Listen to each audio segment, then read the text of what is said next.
একদিন গ্রামের এক অশিক্ষিত লোক শহরে গিয়ে দেখে এক শিক্ষিত ভদ্রলোক নতুন ব্যবসা শুরু করেছেন। সেই ভদ্রলোক তাকে দেখে হাসি মুখে বলে, ভাই, আপনার তো অনেক জমি জমা আছে।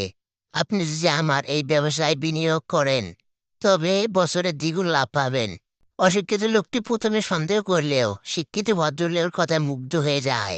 তার অভিজ্ঞতা কম, তাই সহজে বুঝতে পারে না সে এটি আসলে একটি ফাঁদ। ভদ্রলোক ধীরে ধীরে তার কাছ থেকে বেশ কিছু টাকা নিয়ে নেয়। মাস কেটে যায়, বছরও কেটে যায়, কিন্তু সেই ভদ্রলোক আর কোনো লাভ দেয় না।